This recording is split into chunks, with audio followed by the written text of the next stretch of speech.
hacer un PDF de la presentación y subirlo al aula virtual también, por si alguien quiere volver a ver alguna imagen o alguna referencia o lo que les parezca.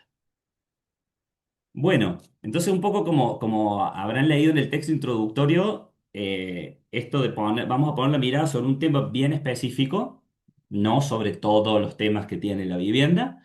Y ese tema bien específico yo creo que es absolutamente relevante que en este momento de la arquitectura y en este momento de la situación de la construcción de vivienda, especialmente en nuestro país, volvamos a poner el foco en eso.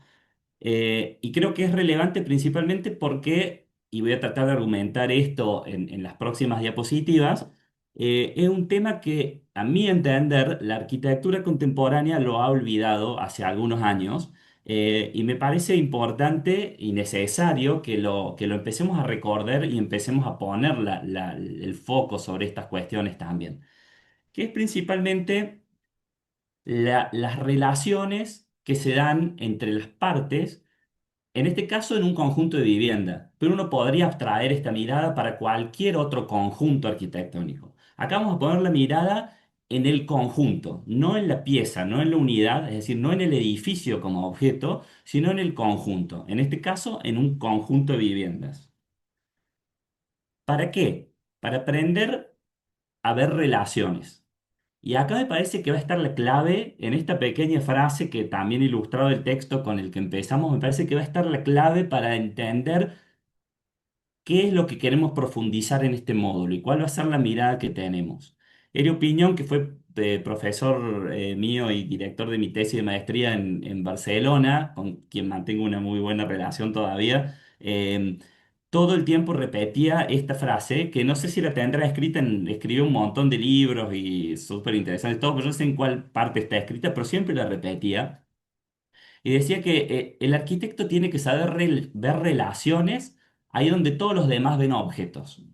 Eh, claro, me parecía una cosa, que no la había escuchado antes, pero cuando me ponía a reflexionar decía esto puede ser bastante cierto, porque estamos muy acostumbrados y muy entrenados a ver objetos, eh, pero quizá poder empezar a fortalecer la capacidad de ver relaciones puede empezar a abrir otra manera de mirar la arquitectura y, ¿por qué no?, de hacer también la arquitectura.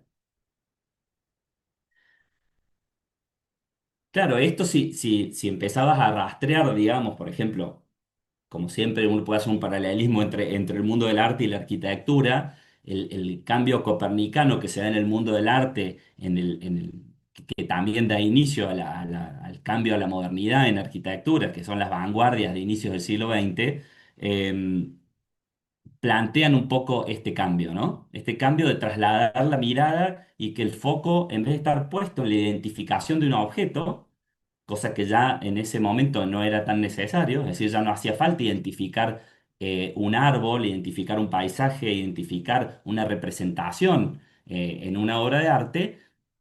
Las vanguardias empezaron a evolucionar a que nosotros pudiéramos, al estar desprendidos de la necesidad de identificar en la obra de arte un objeto, basarnos en identificar lo más esencial de eso, que básicamente podían ser las relaciones entre distintas partes. Lo que propone Mondrian en el salto al neoplasticismo, el tipo empezó dibujando árboles a la manera impresionista y logró sintetizar esto en una serie de ejes horizontales y verticales y planos de colores, donde ese árbol ya se convertía solo en plenas relaciones formales, o en este ejemplo de Malevich, donde prácticamente acá no hay nada, esto no comunica nada más que entender cuál es la relación entre las partes, la relación en este caso entre dos partes o entre tres partes si tomamos al fondo blanco como una parte más. O sea, acá este cambio que hizo el arte mucho antes que la arquitectura nos empezó a hacer entrenar la mirada en poner el foco en las relaciones entre partes, es decir, el cuadrado rojo que es más pequeño que el negro, que está levemente rotado, que en un punto se acerca y en otro se aleja. Es decir, acá el foco no está puesto en el cuadrado, en la belleza del cuadrado negro o en la belleza del cuadrado rojo. El foco y la atención está puesta en la relación medio invisible que empieza como a ligar el cuadrado negro y el cuadrado rojo, ¿no? Entonces, como siempre, el arte va un paso adelante, fue un paso adelante de la arquitectura y las vanguardias empezaron a plantear este tema que después la modernidad arquitectónica recoge ese guante y pone también el foco ahí, ¿no? Y esta capacidad de poder ver relaciones en las cosas, a la cual Elio Piñón con esta frase siempre nos invita como arquitectos, es decir, a no centrar la mirada en el objeto, sino en la relación entre las partes, uno lo puede trasladar a cualquier cosa que uno puede mirar. Eh, por ejemplo, esa foto de un banco, de hecho, esa es una foto de Piñón que la tiene entre fotos de cosas que saca y uno dice, ¿por qué sacó una foto de un banco? Por más que la foto sea linda, eh, ¿el foco está puesto en lo lindo de ese banco? ¿O quizá esa foto es una invitación a entender las relaciones entre todo lo que vemos en esa imagen? La relación entre la tabla horizontal del banco con la tabla vertical que es más corta, la relación entre la línea de horizonte que plantea el mar y la geometría del banco con ese solado, la relación entre la vertical que introducen las dos personas caminando con el horizonte y el banco que parece una continuación del horizonte. Es decir, cuando sacamos el foco de la mirada en el objeto como tal, es decir, en este caso en el banco, y empezamos a entender las relaciones entre banco, piso, horizonte, mar, personas, la cosa se vuelve mucho más rica y mucho más interesante. Cuando nos acercamos a mirar cualquier obra de arquitectura, también se abre un mundo mucho más interesante cuando somos capaces de identificar relaciones en vez de identificar solamente elementos y cosas objetuales. Por ejemplo, este conjunto de viviendas de Arne Jacobsen en Dinamarca, en Copenhague, que es el Soholm 2 en este caso, eh, forma parte de otras viviendas que tiene pareadas alrededor. Claro, si yo me quedo solo en la identificación del objeto, de la unidad de la vivienda, y bueno, sí, hay una fachada dividida en tres partes, un poco plana, no tendría mucho más que decir, pero si empiezo a identificar las relaciones de cómo una vivienda se desplaza y se coloca respecto a la que tiene al lado, y cómo va generando este escalonamiento y a su vez esto se rota, ahí se abre como otro panorama mucho más interesante. Y cuando empezamos a observar la ciudad, podemos también hacer lo mismo. Podemos observar la ciudad observando sus objetos, es decir, observando solamente sus edificios y el interés o no interés de las partes que componen la ciudad, o podemos empezar a observar las relaciones que se dan entre las distintas partes de la ciudad. Eso que acá en la imagen de la derecha entendió muy bien Mario Roberto Álvarez cuando inserta este edificio de vivienda colectiva, que es el edificio Paneaile, que en realidad, más allá de que los tres objetos que componen el edificio, es decir, las dos torres bajas y la torre alta que está atrás, son objetos de altísima calidad desde todo punto de vista estructural, tipológico, la composición de la fachada y demás. Lo más rico que podemos ver en este edificio es la relación que se da no solo entre las tres piezas, es decir, las dos torres bajas que se pegan a las medianeras y la torre exenta alta que está atrás, sino la relación que plantea este tríduo de edificios con el tejido urbano del resto de esa parte de la Avenida Libertador en Buenos Aires, ¿no? Una línea de fachada continua y cómo estas relaciones entre estos tres edificios en los que divide el proyecto Álvarez genera como el verdadero interés acá. Entonces, cuando podemos identificar esas relaciones y alejar un poco la mirada del objeto o la mirada objetual, creo que se abre todo un mundo bastante interesante, que es un poco lo que queremos enfocarnos, digamos, en estas semanas de taller. Y también en este ejemplo podríamos hacer la misma observación. En el edificio de IBM, para la IBM, las oficinas para la IBM que hacen Stuttgart y Von Eiermann, podríamos quedarnos horas hablando sobre lo bien resuelta que están estas fachadas, sobre cómo propone todos estos sistemas de control solar mucho antes de que ese sea un tema relevante o por lo menos considerado por la disciplina, cómo todos estos elementos de control solar van armando una modulación que tiene que ver con la estructura, que va pautando la fachada. Podríamos hablar un montón de ese objeto, que además es un objeto súper bien resuelto, una fachada interesantísima y todo un desarrollo de la técnica y de la visualidad de esa fachada. Pero si apartamos la mirada del objeto y empezamos a poner la mirada en las relaciones, como la mirada que poníamos entre el cuadrado negro y el cuadrado rojo de Malevich, acá lo ponemos entre los tres distintos edificios, cuatro en realidad, edificios que arman este conjunto, aparece la verdadera riqueza de este proyecto, ¿no? Más allá de la excelencia con la que está resuelta cada parte, La gran riqueza está en la disposición del conjunto, está en la manera en la que se relaciona uno de los edificios con otro, cómo un edificio se desplaza respecto al otro, y cómo ese desplazamiento empiezan a generar un claustro, cómo ese claustro aparece, aparece generando como esa plaza con ese círculo de árboles al medio. Y creo que cuando logramos entender este proyecto desde las relaciones tan cuidadas y tan específicas que propone Ironman para armar este conjunto de tres edificios que arman las oficinas de IBM, acá también se abre como la verdadera valoración que podemos hacer de este proyecto. Es decir, en este proyecto no da lo mismo que un edificio esté un poco más a la derecha, un poco más a la izquierda, un poco más arriba, un poco más abajo o levemente rotado. No da lo mismo porque hay un trabajo muy específico sobre las relaciones entre las partes que generan que la mirada puede desplazarse del objeto, por más bien resuelto que esté, al vacío y al espacio que es conformado, en este caso, por esos cuatro edificios de distintas alturas y colocados en distinta posición. Poder entonces desplazar esa mirada del objeto del edificio de vivienda, en este caso, a las relaciones entre las partes, en este caso a las relaciones entre las distintas viviendas que van a componer un conjunto de viviendas, un poco el gran objetivo que nos vamos a proponer en estos días de taller. Sí me parece relevante, habiendo planteado esta introducción, que es como el gran objetivo que tenemos en este taller, hacer un repaso absolutamente arbitrario, breve, sobre qué pasó con este tema de la relación entre la vivienda, la ciudad, el tejido o el no tejido en la historia de nuestras ciudades. Esto va a ser un repaso, como les digo, absolutamente fugaz, rápido y arbitrario, pero que me parece interesante para poder llegar a una conclusión.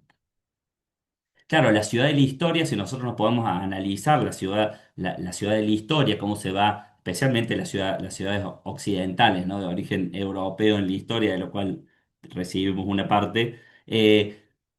Claro, esta cuestión de la ciudad del tejido continuo era lo que iba como configurando el total de las ciudades. En 1889 Camilo Sitte arma, en esta construcción de ciudades según principios artísticos, arma como una especie de relevamiento de varios espacios urbanos de ciudades relevantes, que él entiende que son espacios urbanos con cierto carácter, nada, que son buenos espacios urbanos. Entonces, con una especie de actividad medio analítica, de inventariado de esos espacios urbanos, trata de ver las medidas que tienen, de entender en qué situación están, de entender qué relaciones se plantea, en este caso, entre un monumento, por ejemplo, siempre hay una iglesia o un monumento principal frente a algún espacio, y cómo se va dando. Pero claro, esto nos muestra que la ciudad de la historia siempre tuvo un tejido continuo, que era el tejido de viviendas, que armaba como esta especie de continuum edificado, y lo que se ponía en valor en ese continuo edificado era la aparición del espacio público como el vacío que aparecía entre este tejido que armaba el tejido de viviendas que era continuo y la relación entre ese vacío, el tejido de viviendas que era como el positivo que generaba esa aparición de ese vacío negativo y la relación con el edificio singular que siempre le da carácter a cada uno de estos espacios. Uno puede pensar en la Plaza de Siena, en la Plaza de Santa María del Pi en Barcelona y cualquier espacio con cierto carácter y valor urbano y lugar agradable que hoy en día, aún en el siglo XXI, valoramos como espacio urbano, tienen esta relación entre tejido lleno y vacío y especialmente estas relaciones entre la vivienda, lo edificado, algún monumento y el espacio como vacío. Pero claro, llega el cambio copernicano que introduce la modernidad arquitectónica desde principios del siglo XX en adelante y genera como una explosión o una especie de inversión absoluta de lo que habían venido siendo las ciudades a lo largo de la historia y durante siglos, digamos. Una ciudad donde el tejido de viviendas era una especie de elemento continuo que iba delimitando vacíos, que eran esos vacíos de relación, vacíos urbanos. De repente aparece la inversión total de eso, de ese tema, ¿no? Aparece en propuestas aún propuestas teóricas como la Bill Radio de Le Corbusier, ya la aparición de la desaparición del tejido como tal, la desaparición del espacio vacío como un espacio contenido o como el negativo que deja el lleno, que es el tejido de vivienda, y aparece el espacio vacío como un continuo que se va dando entre objetos que empiezan a aparecer como sueltos, digamos, en la ciudad. Es decir, los objetos un poco se atomizan.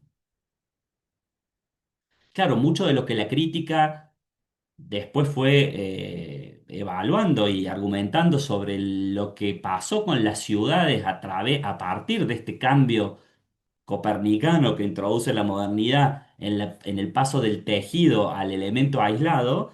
Claro, muchas de las críticas se centraron y tomaron ejemplos como el que acabamos de ver, propuesta teórica de Le Corbusier, o como este, por ejemplo, de Yamasaki, el Prurigo, haciendo valoraciones extremadamente negativas sobre lo que había generado en la ciudad este cambio, esta inversión del lleno al vacío, esta inversión del tejido continuo a las piezas aisladas, porque argumentaban que esto era la disolución de la ciudad. De este conjunto, que en realidad Yamasaki, entiendo, era un gran arquitecto, y que este conjunto tiene sus valores, se lo ha usado como imagen icónica del fin de la modernidad, de cómo la modernidad ha sido totalmente incapaz de construir espacios urbanos de calidad, de que esta inversión del lleno al vacío o este entendimiento de los edificios como piezas aisladas fue el fin de la ciudad como la habíamos entendido hasta ese momento. Y una mirada un poco sesgada también porque los invito para a todos los que les interese este tema, hay un documental súper interesante que se llama The Prurigo Myth, el mito de Prurigo, donde se empiezan a hacer evaluaciones del porqué del fracaso, que efectivamente fue un fracaso de conjuntos como este, eh, y bueno, y te empieza a hacer ver que no era solo por un tema arquitectónico ese fracaso, sino también por un montón de temas vinculados a las políticas de segregación racial de los Estados Unidos de esa época, a la gestión de este tipo de conjuntos, etcétera.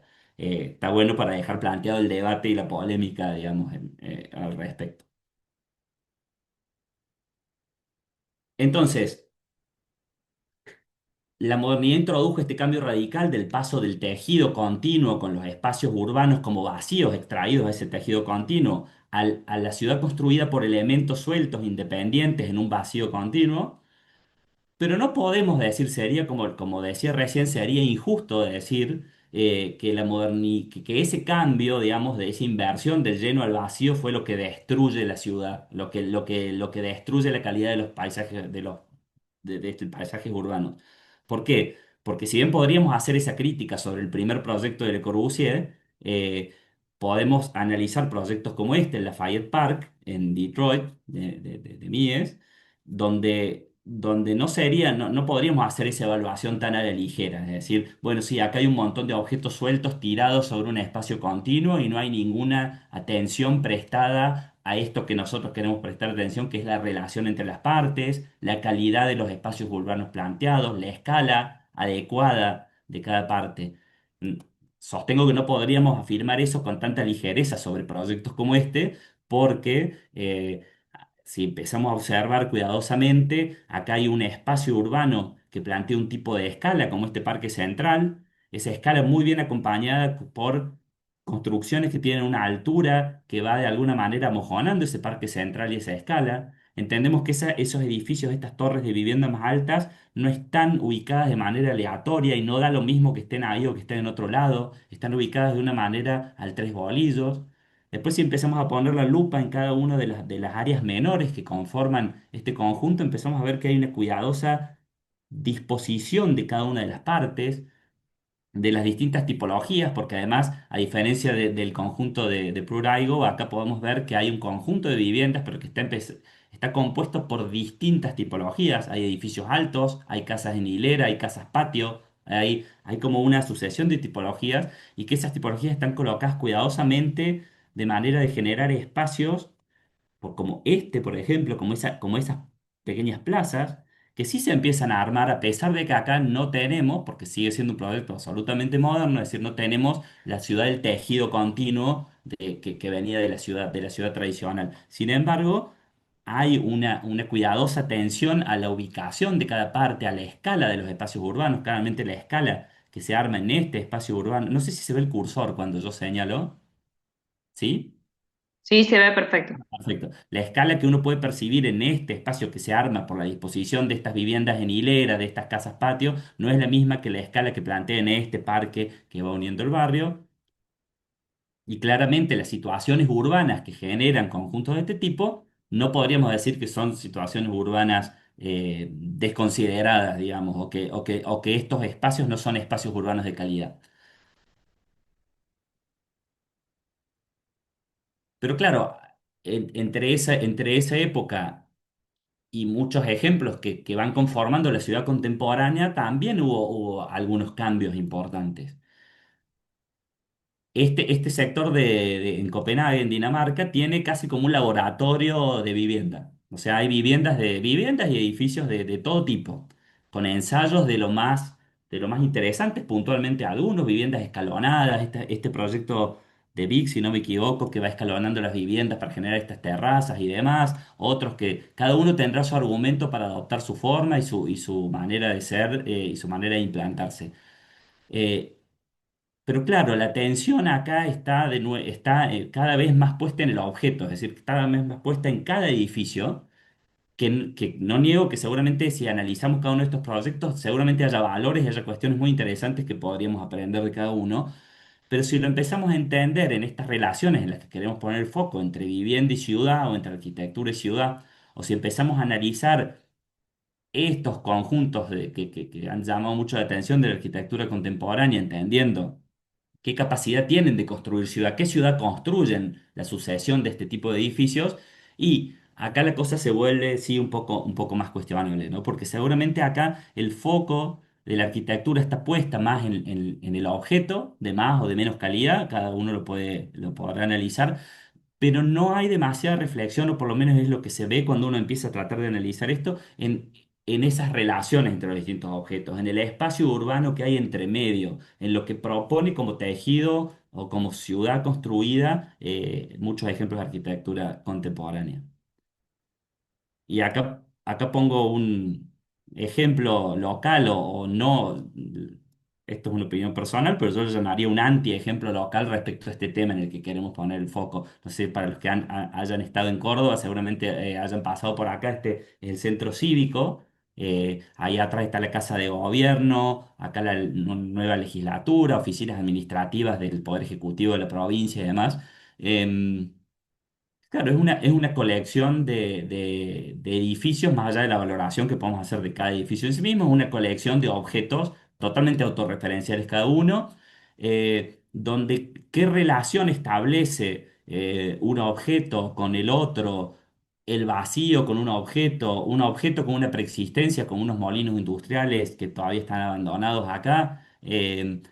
No, es muy difícil de identificar, digamos. Y si hoy en día uno anda como un ciudadano peatón por estos sectores de la ciudad, se siente como una especie no sé, de Marte, digamos, con algunos meteoritos arrojados por ahí. Pero no entendemos que acá haya una preocupación más que por el objeto, por la estética de una fachada o demás, no entendemos que haya una preocupación por las relaciones que puede haber entre un edificio y otro y la calidad de la escala y del espacio urbano que esas relaciones pueden establecer.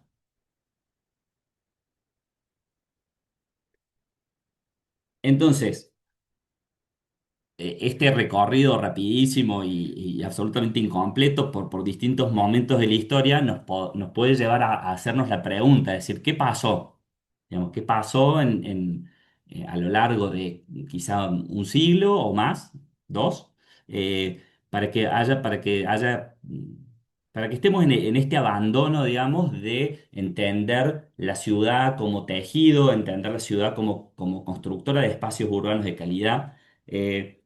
¿Es la modernidad, fue la modernidad la causa del abandono del tejido de la ciudad como tejido continuo? ¿Fue la modernidad la causa de la degradación de los espacios urbanos y de la tensión sobre la calidad y la escala de los espacios urbanos? ¿Fue este cambio que introdujo la modernidad de alguna manera el culpable de que la mirada hoy en día esté mucho más puesta sobre los objetos que sobre las relaciones y sobre los espacios que esos objetos construyen en la ciudad. Y acá pongo la tapa de este libro porque me parece que acá en el 70 y después publicado, si no me equivoco, en el 70 y algo, 78, 79, Colin Rowe y Fred Cotter, eh, en uno de los artículos que les recomiendo leer para ilustrar esto, en el libro Color City, el artículo al que hago referencia se llama La crisis del objeto, dificultades de textura. Si lo pueden conseguir o tener a mano, el que le interese lo puede leer, no es tan largo. Yo creo que plantea o ensaya una hipótesis, digamos, de qué pasó en la transición de la ciudad, entre la ciudad del tejido continuo y la ciudad moderna, si se quiere, y también contemporánea, que es heredera de esa, de los objetos aislados, digamos. Nos habla de nuevo de esto que decía, de que hay, lo que introduce el siglo XX en la ciudad es un cambio absolutamente radical de comprensión, digamos, de la ciudad. Y ese cambio, según Colin Rowe, tiene que ver con la interpretación de la inversión entre la figura y fondo en las ciudades. Es decir, hace, esto está tal cual en el libro, digamos, estas dos imágenes no las puse yo así, sino que así está tal cual en el libro puesta para que podamos comparar y él argumenta con estas dos imágenes justamente este cambio copernicano del siglo XX que tiene que ver con la inversión entre la figura y fondo en la comprensión de nuestras ciudades. Entonces compara plano de figura y fondo, los dos planos dibujados con negro, el lleno y el vacío el blanco, compara Parma, la ciudad medieval de los espacios, de las calles, de los espacios urbanos con determinada escala, y el proyecto del Saint-Dié de Le Corbusier. Y dice claramente acá, lo que antes era figura se invierte y pasa a ser el fondo en la ciudad que propone la modernidad y la ciudad que continúa del siglo XX en adelante. Es decir, se invierte la relación también de proporciones entre antes el lleno, que era una especie de figura continua y sobre la que se recortaba el vacío, ahora en realidad lo continuo pasa a ser el vacío sobre lo que se empieza a ubicar el lleno. Claro, esto hace, y no es que Le Corbusier no lo hiciera en este proyecto ni en ningún otro, sino que lo hacía a la perfección, hace que la posición de cada parte de estas piezas llenas sobre el vacío continuo tiene que ser mucho más atendida para poder generar estos espacios y estas relaciones urbanas de calidad.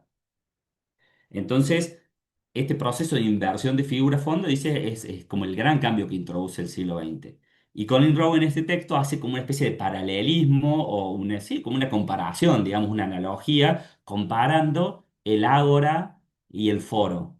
Es decir, la Acrópolis en Atenas, que es el fondo, digamos, es el gran vacío y las figuras son los edificios como sueltos, los distintos templos sobre el vacío, versus el foro romano, por ejemplo, acá los foros imperiales, donde sí aparece la ciudad que después continúa como la ciudad clásica, es decir, el tejido continuo y es el vacío lo que resalta en ese tejido continuo.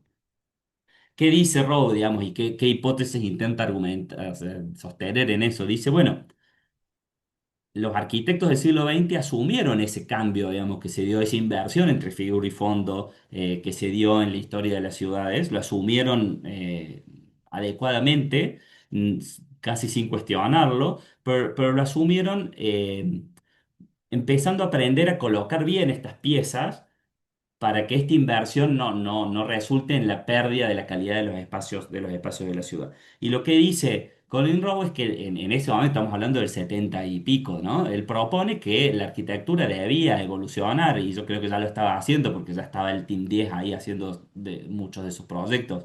Eh, Hay una especie de conciliación entre lo que él llama el ágora y el foro, es decir, una especie de arquitectura que logre conciliar, que no se someta a, si se quiere, a la dictadura del tejido continuo, que no pase como quede sumisa o desapercibida en el tejido continuo urbano, pero que tampoco sea una colección anárquica de objetos o una colección totalmente inconexa de objetos tirados sobre un espacio. Él propone entonces que en esa época, ya decía, bueno, la ciudad debería tratar la arquitectura debería tratar en la ciudad que se concilien, digamos, estos dos modelos del ágora y el foro.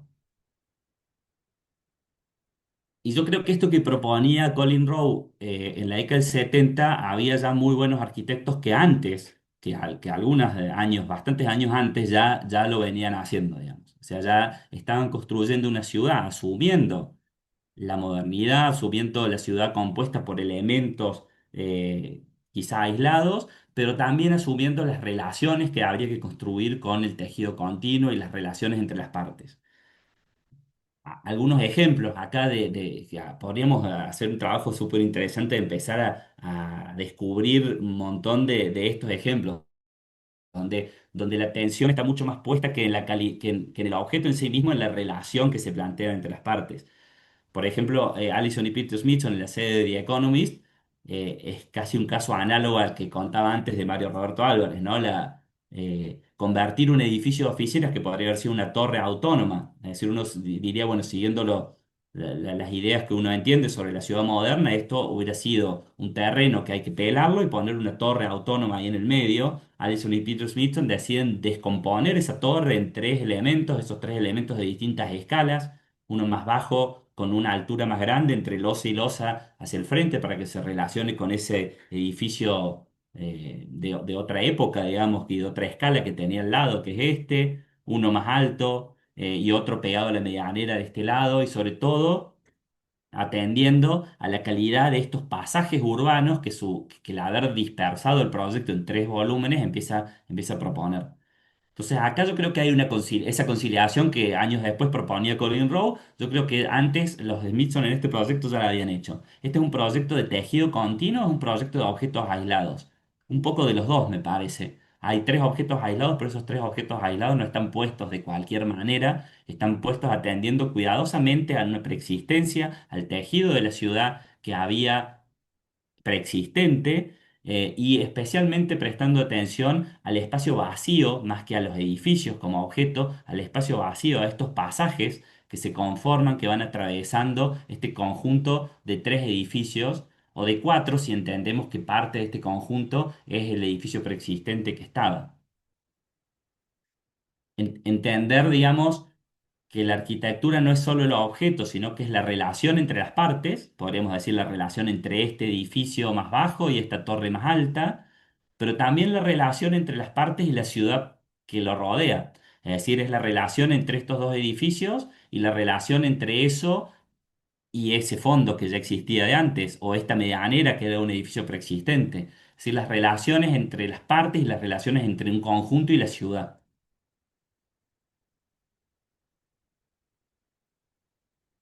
También años antes del texto de Colin Rowe, Atelier 5 hace este conjunto de viviendas en Suiza, el Siedlungshallen de 1961, eh, donde podríamos hablar muchísimo sobre la altísima calidad de la tipología. Estas tipologías que quizá heredadas de la unidad de habitación, tipologías estrechas, con estas dobles alturas, con elementos de control solar, con una relación intensa entre jardines en altura, etcétera. Pero en realidad una de las cosas más interesantes que podemos decir de este conjunto también es justamente eso. Es un conjunto que arma tejido, pero armado con piezas o con piezas aisladas. Es decir, está entre medio. Es decir, no es un tejido continuo, pero tampoco son piezas aisladas en el medio de un bosque. Son piezas que arman un tejido. Y empezamos a encontrar un gran valor en este conjunto en distintas situaciones urbanas que arma la manera de haber agrupado estas viviendas. No hubiera dado lo mismo que los arquitectos acá hubieran hecho dos tiras grandes de viviendas enfrentadas con una calle al medio. Estos desplazamientos que proponen, por ejemplo, en esta tira de acá abajo, y este desplazamiento de este módulo de viviendas de acá al medio hacia arriba, hacen que aparezca esta pequeña plaza acá y empiezan a generar estos espacios urbanos, yo creo que de muy alta calidad, que solo se pudieron dar por entender con mucha precisión y con mucho refinamiento, en este caso, las relaciones entre las distintas grupos de viviendas que arman. Acá hay un tejido continuo de viviendas, pero un tejido continuo que se va dividiendo en distintos grupos, no son todos iguales los grupos, hay uno más grande acá, uno más chico acá, uno que se va para arriba, y empieza a aparecer el interés, digamos, de este proyecto, más allá de lo muy interesante que son las tipologías, como decía, en este espacio, estos espacios vacíos, estas calles, estas plazas, estas relaciones que se dan entre una parte y otra, ¿no? Entonces acá sí hay de alguna manera una vuelta a la ciudad del tejido, pero sin hacer desaparecer los distintos objetos o los distintos componentes, en este caso de este conjunto de viviendas. Y sobre estos arquitectos que ya vamos a estudiar un poco más, también podemos decir lo mismo. ¿Qué hay acá? ¿Esto es la ciudad moderna de objetos sueltos sobre una tabula rasa o es la ciudad del tejido? ¿O hay un poco de las dos cosas? Porque a simple vista lo que vemos acá son un montón de barras sueltas, ¿no? Unas barras más grandes, otras barras más chicas, acomodadas de alguna manera. Pero ¿cómo están acomodadas? Empieza a parecer de alguna manera una manzana. Si yo identifico, acá hay una manzana, y acá hay otra manzana, y acá hay otra manzana que se van repitiendo. Empieza a parecer un patrón. Y me doy cuenta que estas cosas, estos edificios no están puestos de cualquier manera, están puestos de manera tal de que un grupo de 6 bloques de vivienda, algunos que serán viviendas bajas, apareadas, otros que son viviendas colectivas en hilera un poco más altas, están compuestos de manera tal que cada una de estas nuevas manzanas, pongámosle entre comillas manzanas, em, empieza a armar un espacio que seguramente es un espacio de alto valor, porque tiene una escala adecuada, porque tiene un control visual de cada una de las viviendas, y también empieza a armar distintas situaciones urbanas a raíz de cómo van acomodando y cómo van relacionando estas distintas tipologías de casas patio, de casas en hilera, de viviendas colectivas. Porque acá, por ejemplo, aparece una especie de pequeño parque urbano de otra dimensión, con otra escala, con alguna preexistencia acá en el medio, que no es lo mismo que estos parques o placitas menores que tienen una escala más vecinal. Entonces, Bakema van der Broek, en muchos de sus proyectos de conjuntos urbanos, a los que vamos a estudiar un poco más en este módulo, entienden que hay una manera de construir ciudad a partir de la agrupación de distintos conjuntos de vivienda que pueden armar un tejido, pero sin volver a la ciudad tradicional del tejido continuo, pueden armar espacios urbanos de calidad. De nuevo, la atención a las distintas escalas. Acá, por ejemplo, este bulevar no es la misma escala que estas plazas que se empiezan a armar por la rotación de las distintas tipologías. O en este otro, de los Bakeman van der Rohe, todo es anterior al texto de Colin Rowe, por eso digo que Rowe seguramente ver lo que estaban haciendo los arquitectos contemporáneos, en este caso arquitectos muchos del Team 10, lo lleva a escribir y a plantear eso como desafío de la arquitectura. No, en todos estos casos, de estos casos de Baquema, no podemos hablar de que acá hay una especie de conjunto de edificios tirados de alguna manera sobre una tabula rasa, sino que la disposición de las distintas partes está cuidadosamente estudiada, atendiendo especialmente en las relaciones que se dan entre esas partes, entre el lleno y el vacío, entre las escalas y demás.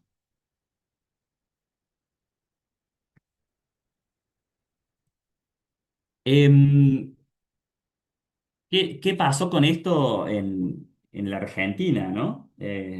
Vamos a ver muy rápidamente, porque si también tuviéramos el tema de ir analizando los conjuntos de viviendas en la historia de la Argentina, podría también ser en sí mismo demasiado grande incluso para una tesis de doctorado, habría que especificarlo más.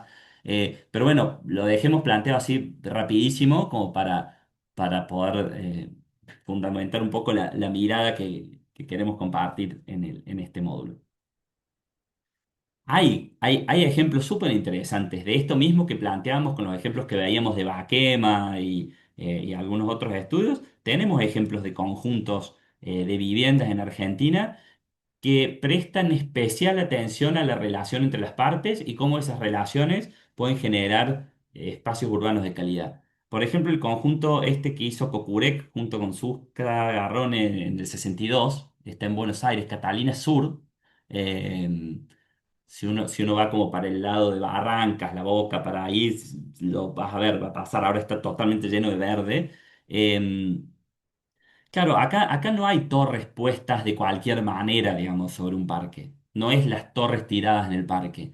Las torres están cuidadosamente armadas como de a grupos de a cuatro, o quizá de grupos de ocho espacios menores unidas por el núcleo. Hay un desplazamiento entre una torre y otra. Ese desplazamiento también va pautando la manera en la que este conjunto de cuatro elementos se empieza a rotar y empiezan a aparecer estos espacios urbanos que tienen una escala y estos otros espacios urbanos más grandes que tienen otra escala. Entonces, este es un caso que quizás es interesante para verlo desde este punto de vista. Y si hoy en día, a diferencia de muchos otros conjuntos habitacionales, sobre todo en Buenos Aires, en los que uno camina y tiene ganas de salir corriendo muy rápido por los problemas que hay, este conjunto hoy en día plantea este tipo de espacios urbanos, ¿no? Que están bien y que plantean espacios urbanos de alguna calidad. Claro, pasando ya acá una década después, se empiezan a hacer estos ensayos habitacionales del conjunto Lugano uno, 2 y 3. Acá ya es entre el 70 y los 80. Claro, acá ya nos cuesta más, ¿no? Poder hablar de espacios urbanos de calidad. Eh, Acá hay algunos valores que uno podría identificar en la forma de implantar estos edificios. Seguramente han tenido que ver o han sido influenciados por propuestas como las de Candil y Joseph Woods, digamos que en Toulouse-Lautrec y ese tipo de geometrías. Pero claro, este tipo de conjuntos ya plantea de muchos de estos conjuntos que se han hecho en la Argentina, sobre todo en épocas de dictadura, en planes de erradicación de villas y demás em, plantean sobre todo un problema de escala, ¿no? Porque acá estas mismas tiras planteadas con estos edificios de 15, 16, 18 pisos, claro, estos espacios urbanos que se van generando acá ya empiezan a tener un problema de escala, ¿no? Ya no es lo mismo que veíamos en los conjuntos de Baquema van der Rohe, donde la escala estaba mucho más cuidada, donde había distintas escalas de espacios vacíos. Estos conjuntos ya empiezan como a desatender ese tema, entre algunas otras cosas, y fueron conjuntos que al día de hoy ya empiezan a presentar, han presentado ya algunos problemas. Problemas como el más famoso por sus problemas puede ser este, que si uno lo ve, fíjense en las imágenes de la izquierda, si uno lo analiza exclusivamente como proyecto de arquitectura, no diría que es un mal proyecto, es un proyecto con situaciones súper interesantes, estas circulaciones elevadas, distintas alturas, edificios más altos, más bajos, pero que claramente por algún descuido o mala atención de la escala, mala atención de la calidad de los espacios que iban a quedar. Y también, como pasó en el Pruraigo, por mala gestión, por descuido y por muchos otros motivos también extra arquitectura, se han convertido en esto, ¿no? Este Ciudadela 1-2 es Fuerte Apache, digamos, que no es una situación deseable ni que querramos como volver a replicar. Ahora, entre todos esos ensayos que fueron muy prolíficos, sobre todo en las décadas de los 60, 70 y quizá 80 en Argentina, donde se han hecho muchos conjuntos sociales, y acá yo voy tirando como invitaciones al que le vaya interesando algún tema, que lo siga como investigando. Esto después puede hasta quizá despertar interés por algún tema de tesis o demás, pero uno podría hacer un análisis más exhaustivo sobre todo los conjuntos de vivienda de Argentina en esa época. Seguramente podremos sacar conclusiones más que interesantes y también valores de proyecto buenos y cosas que no han funcionado. Ahora, entre lo que pasó en los conjuntos de vivienda social y conjuntos de vivienda en general en Argentina en esas épocas, que, como les digo, podríamos escribir e investigar algo bastante interesante.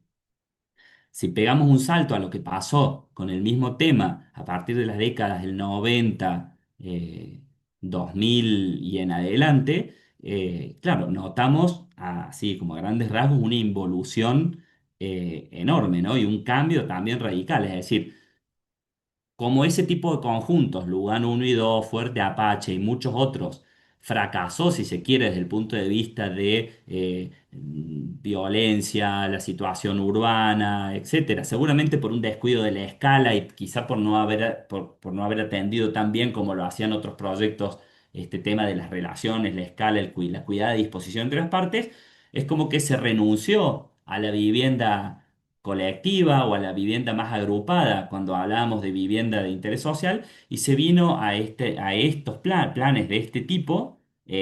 Esto podría ser perfectamente una escena de la película Ciudad de Dios, no sé, seguramente la han visto. que empieza en calles de este tipo, en un plan de este tipo, y termina siendo una de las favelas más peligrosas de Río de Janeiro. Bueno, esta es la ciudad Villa Angelelli, en el sur de Córdoba, fue parte durante el gobierno de la Sota, creo que principios de los 2000 o fines de los 90, no recuerdo bien, planes de erradicación de villas de emergencia, donde directamente se llevaba a sus habitantes bien a las periferias, pero claro, ¿qué es lo que estábamos proponiendo como arquitectura acá? Y ni hablar como ciudad, prácticamente un estacionamiento de cajas, de todos esos temas que tenían que veníamos viendo de los ejemplos que mostrábamos antes, de ejemplos de arquitecturas del Team 10 y demás, sobre los espacios urbanos que forma la agrupación de estas viviendas, acá prácticamente es inexistente, nulo.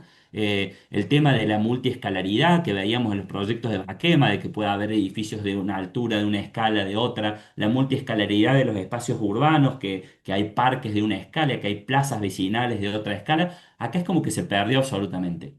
De estos barrios en Córdoba, en los primeros años 2000 se hicieron muchísimos. O sea, podría también hacer una investigación, un listado de qué se hizo con eso y en qué situación están ahora. Muchos de ellos están prácticamente convertidos nuevamente en asentamientos de emergencia, a pesar de que acá hay un loteo y hay infraestructura y servicios.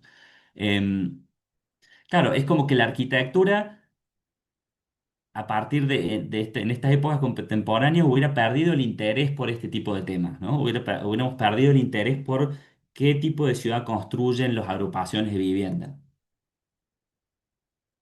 Entonces, un modelo que hoy en día ya prácticamente está dejando de existir, si no dejó ya de existir, que es el Estado construyendo viviendas, como este que acabo de mostrar a principios de los 2000 en Córdoba.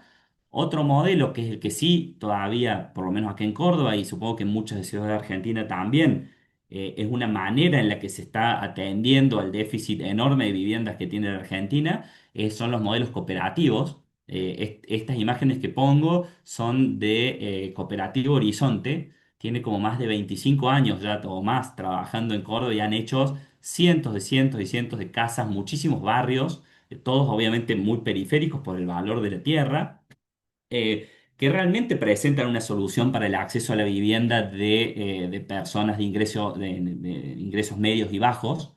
Es un modelo cooperativo que funciona muy bien, es decir, como modelo de gestión de vivienda es muy exitoso. Lo que yo pongo acá, estas imágenes, es a la luz de este tema que estamos tratando de poner el foco, es decir, de qué capacidad tienen los conjuntos de vivienda de armar espacios urbanos de calidad.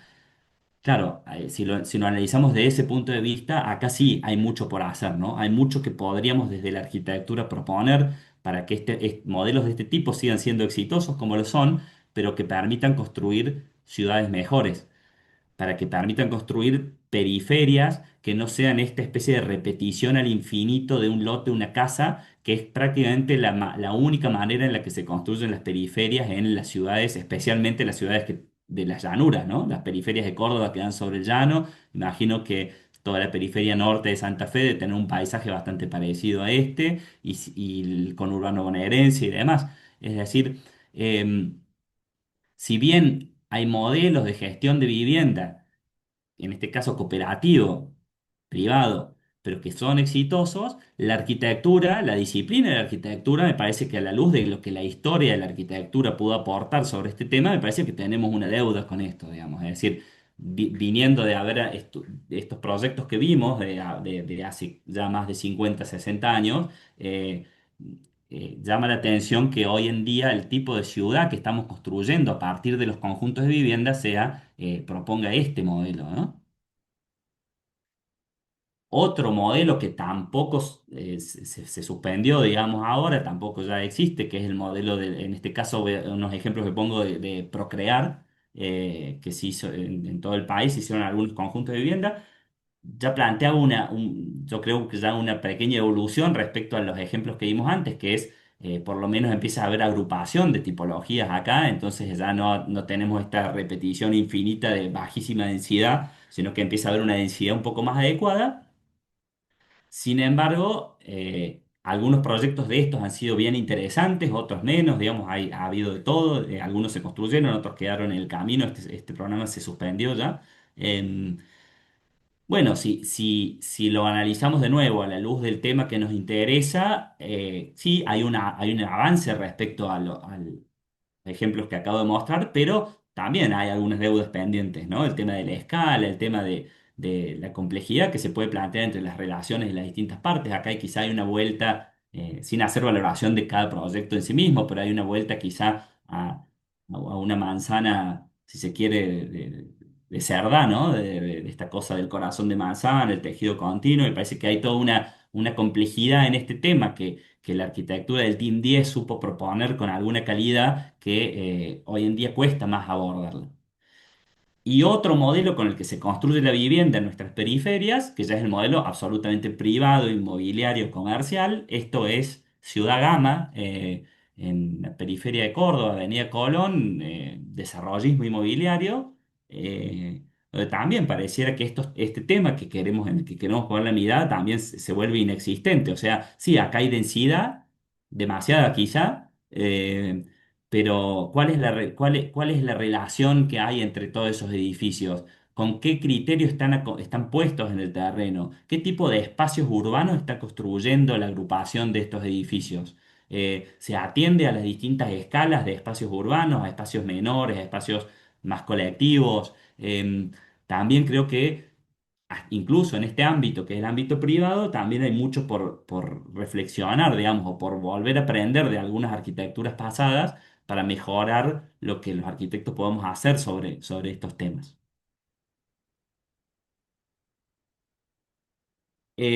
Así que bueno, dado el panorama, un poco lo que queremos hacer nosotros es poner la mirada sobre este tema, que no por estar analizando conjuntos urbanos que ya tienen sus buenas décadas, estamos estudiando un tema obsoleto, al contrario, yo creo que dada los ejemplos, los últimos sobre todo que acabamos de ver, no solo que no es un tema obsoleto, sino es un tema que tenemos que volver a atender los arquitectos porque lo estamos dejando de lado, digamos. Entonces, eh, esta pequeña introducción solo sirve a la manera de decir bueno, dejemos planteado cuál es este tema que nos interesa, eh, sobre qué vamos a poner la mirada, en este caso no tanto en la cuestión tipológica de la vivienda, sino en la agrupación y cómo podemos generar un conjunto de viviendas que recobre este tipo de valores que identificamos en los ejemplos que vimos y en otros que vamos a estudiar y cómo los podemos poner en práctica en un taller de proyecto. Es decir, lo que queremos hacer en este taller es, vamos a cambiar el foco del objeto, digamos, arquitectónico como objeto a las relaciones entre las partes que van a conformar un conjunto. Así que bueno, ese va a ser el gran tema, digamos, que vamos a tratar de explorar.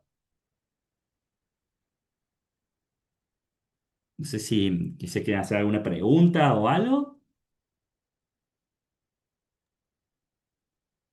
Impecable. ¿Quieres dejar de compartir así vemos? Ah, dale, perfecto. Ah, Ahí está. ahí está, a ver si están. Ahí está, estoy mirando ahí. Todo lo que acabo de decir no pretende ser como palabra absoluta de nada, es solo un disparador, digamos, para tratar de como ahí les decía, como les decía Victoria, y está planteado ahí en el cronograma del módulo, vamos a dividirnos en dos partes. Son dos partes bien marcadas, pero no por eso independientes, o sea, no son independientes una de la otra. Y este es un planteo que a mí me parece que, o sea, nosotros lo hacemos siempre desde taller de proyecto uno, es decir, con alumnos de segundo año, hasta me parece que hasta que el ejercicio profesional o un nivel de doctorado. O sea, me parece que son dos partes que tienen que estar siempre. Eh, yo acá no le puse investigación por un lado y proyecto por otro, sino que le pusimos mirar, parte uno, parte 2 proyectar. Porque me parece que son las dos caras de la misma moneda, ¿no? Es decir, eh, queremos debatir sobre este tema a partir de un proyecto, no va a ser un módulo teórico, digamos, lo vamos a debatir a partir de propuestas proyectuales que va a hacer cada uno de los grupos, en la parte 2 que es proyectar, pero en realidad nos queremos meter en el tema, eh, pero no solo meternos desde un punto de vista teórico, o sea, la charlita que di recién fue como una introducción para tratar de poner en común qué es lo que estamos queriendo mirar. Pero en realidad ese meternos en el tema no es un meternos en el tema 100% teórico, sino que es meternos en el tema desde el punto de vista proyectual. Por eso la primera parte se llama mirar, y sí, es una parte de investigación sobre proyectos, pero no va a ser una investigación teórica.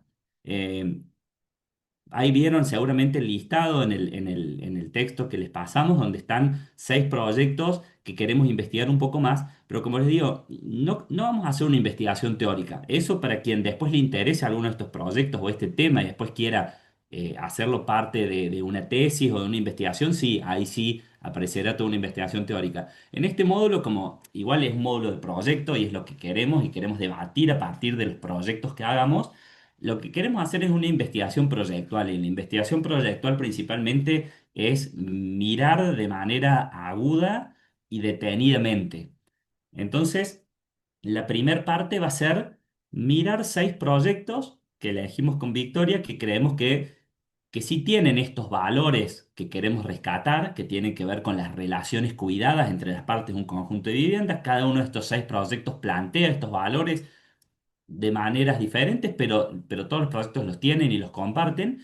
Entonces, lo que vamos a hacer en la parte uno, que va a ser la parte asincrónica, digamos, la que vamos a tener que hacer de ahora hasta el inicio de los encuentros presenciales, es una investigación, pero que tiene que ver con el mirar. Entonces, con esto quiero decir que no nos interesa tanto. Me olvidé ponerlo. Ahí está. No nos interesa tanto que hagan, que escriban un texto, que digan quién fue Bakema van der Broek, que toda la historia del estudio, con quién trabajó, cuáles son los antecedentes, toda una investigación más teórica. Eso igual estaría buenísimo que cada uno lo haga, lo lea, lo investigue, pero por una motivación propia. Lo que queremos hacer acá es centrarnos en el proyecto y mirar con detenimiento cada uno de estos 6 casos de estudio que vamos a tener para tratar de descubrir cuáles son los valores que estos 6 proyectos tienen respecto a este tema, es decir, respecto al tema de las relaciones entre las partes de un conjunto de vivienda y la capacidad de construir ciudad que tienen en mayor o menor medida cada uno de estos conjuntos. Entonces, como es una investigación proyectual, lo que vamos a hacer es más que solamente ponernos a leer y estudiar y investigar sobre estos proyectos de estos arquitectos y temas, no nos vamos a centrar en temas de historia, ni en qué contexto se hizo, ni en qué año, ni qué sé yo, sino vamos a mirar exclusivamente el proyecto, nos vamos a tomar un tiempo para reconstruirlo, porque creemos que en ese trabajo de reconstruir uno puede mirar con más detenimiento. Y como les decía antes, esto es una cosa que se las decimos desde un nivel de segundo año hasta un nivel elevado de maestría o doctorado, porque eh, no es lo mismo leer un texto de un crítico sobre, por ejemplo, este conjunto que es Penderecki de Bakema van der Broek.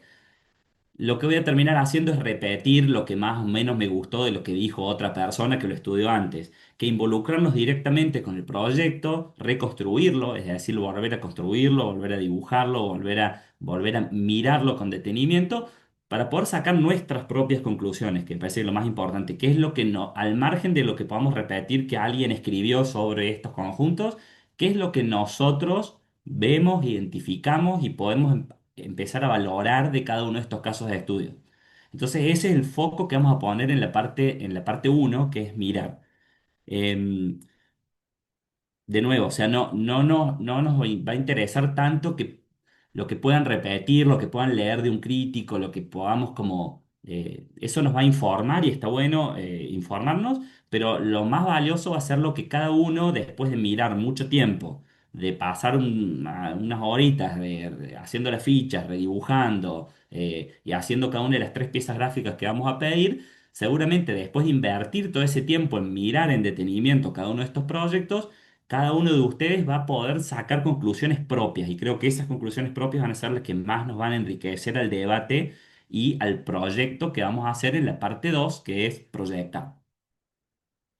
Repasemos rapidísimo porque no es la idea ahora como profundizar demasiado, sino presentar. Vamos a presentar nomás estos 6 casos de estudio, como para que todos los equipos estemos al tanto. Lo que logremos identificar del proceso de redibujo y de la elaboración de las fichas que vamos a hacer de cada uno de estos casos de estudio, nos tiene que servir como puntapié inicial para el proyecto de este conjunto de viviendas que vamos a hacer en la parte 2.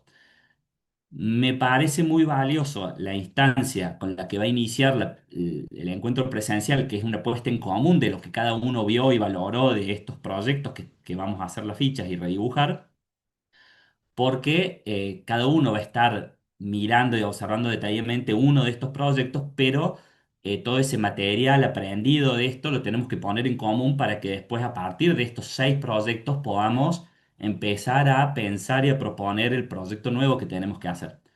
Entonces, vamos a dedicarle estas horas asincrónicas que quedan en este proceso de redibujo y de elaboración de las fichas para que cada uno, cada grupo pueda hacer sus propias valoraciones, propias reflexiones sobre lo que están viendo, pero después es muy importante la etapa, unas horas que vamos a dedicar en la parte presencial de ponerlo en común, porque todas esas conclusiones, la de los 6 proyectos, van a ser insumo de proyecto para empezar para todos, digamos, los grupos.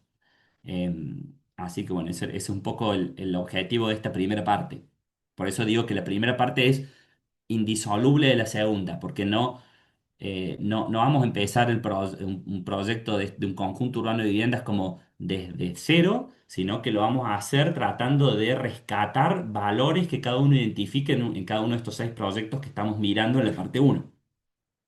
Así que bueno, un breve recorrido por los proyectos que seleccionamos. Podrían haber sido otros, podrían haber sido más, seguro. Lo interesante es dejar planteado el tema y que después si es un tema que nos interesa, cada uno va a ir descubriendo estos mismos valores en otros proyectos buenísimos que hay que los atienden. Nosotros elegimos estos porque creemos que acá están esos valores, estuvieron y está bueno como poder descubrirlos. Este es Pendrech, Bakema van der Broek, seguramente los conozcan, arquitectos, se los engloba dentro del Team 10, o sea, de esta como segunda revisión de la primera modernidad del SIAM. Eh, claro, ellos tienen una vastísima producción de conjuntos de vivienda porque ellos actúan principalmente la segunda posguerra, en la reconstrucción de Holanda después de la segunda posguerra, donde había un déficit de vivienda monstruoso, donde había que construir muchísimas viviendas en muy poco tiempo, a muy bajo costo, porque había un gran porcentaje de la población que había quedado con sus ciudades y sus viviendas destruidas. Les ha tocado la oportunidad de tener que reconstruir barrios enteros que habían sido bombardeados íntegramente y eh, me parece que en todos los casos de los proyectos de Baque Van der Rohe, nosotros vamos a reconstruir y a observar 2 proyectos en lo que está propuesto, pero está buenísimo que los que estén con con los que les toque estos proyectos asignados, puedan como también mirar un poco todos los otros proyectos urbanos que ha hecho Baque Van der Rohe, que son todos interesantísimos. Y en todos tienen este especial cuidado, atención a las distintas escalas del espacio público que se arma, ¿no? En este caso, Pendrech, fíjense cómo, primero hay como una estructuración, ¿no? del barrio en general. Es decir, no es solo una colección de edificios puestos de alguna manera más o menos ordenada, sino que primero hay como una estructura principal. Ellos, cuando a veces uno lee algunas cosas de ellos, hablan de la analogía con las estructuras vegetales. Por ejemplo, un árbol tiene un tronco, tiene ramas, tiene hojas. Y en todos los barrios, cuando empezamos a ver todos los barrios que ellos fueron haciendo, hay como una estructuración general que tiene que ver con eso. Hay un tronco principal, que puede ser este parque central acá. Hay ramas, que pueden ser estos parques secundarios que tienen esta otra escala, que son estos ensanchamientos. Seguramente en estos parques principales hay equipamientos públicos, no lo sé, pero ya investigarán, pero algunos será una escuela, otro podrá ser un comercios y demás. Y después aparecen como las hojas, ¿no? Casi en esta analogía que ellos a veces hacían referencia que tiene que ver con los conjuntos. Ahora, si uno mira esto descuidadamente y medio rápido, diría sí, un montón de barras modernas puestas sobre un plano. Y nada, y la repetición soviética de barras. Ahora, si empezamos a mirar más detenidamente y con un poco más de perspicacia, nos vamos a dar cuenta que eso no es así, que acá hay una especie de, como decía antes, de intención de reconstruir una manzana de otra forma, porque no la hacen con tejido continuo, lo hacen con piezas aisladas, pero fíjense que acá uno puede reconstruir una manzana, por ejemplo, acá. con dos barras de vivienda colectiva que están desplazadas entre sí, dos piezas de casas patio bajas de una planta que agrupan y que taponan ese desplazamiento acá, y otra viviendas en hilera acá. Entonces, cada manzana plantea una especie de pequeña placita de convivencia de una escala súper adecuada, por ejemplo, para que los niños de una vivienda jueguen acá y que los padres los miren por la ventana y que estas barras seguramente no sean unas barras como Lugano 1 y 2 de 15 pisos, sino que deben ser ya cada uno irá viendo, pues, 3, 4 pisos, es decir, hay un manejo de la escala interesantísimo. Los que les toque ver y analizar este proyecto se van a dar cuenta que también hay un trabajo sobre este urbanismo de patrones también que es re interesante, porque uno puede decir cuál es el patrón base. Este, que son dos barras desplazadas, esta placita al medio, un grupo de casas patio tapando de un lado y unas viviendas en hilera del otro, pero después eso se va armando de una manera que se va repitiendo. Después hay otras evoluciones de este proyecto que les pueden buscar donde en realidad ya no las repiten como está dibujada acá todo igual, sino que las espejan, es decir, un patrón se espeja respecto al otro. Y se puede armar un patrón más grande que engloba los dos. Es decir, hay un trabajo muy interesante que tiene que ver con el manejo de la escala, con el estudio de los patrones, con las agrupaciones. Me parece que este proyecto tiene hay mucha tela para cortar, digamos, para los que tengamos que mirar un poco más y reconstruir este proyecto. Fíjense, en esta versión construida se ve eso que les decía. En el primer proyecto más teórico, cada patrón, que uno podría decir es cada manzana de estas armadas por estas cuatro piezas, se repite igual. Entonces hay un desplazamiento para un lado y para el otro. En la versión construida cambia. Es decir, esta manzana o este patrón, por ejemplo, podemos identificar se espeja y el que viene al lado está espejado. Entonces acá hay dos patrones espejados que en realidad conforman otro nuevo patrón más grande que los contiene. Por ejemplo, este que está ahí, que tiene cuatro piezas. O quizá el patrón es este otro acá. Es decir, empieza a armarse como una complejidad. Y si uno empieza a entender esta lógica de los patrones espejados, empieza a entender que acá aparece un tejido.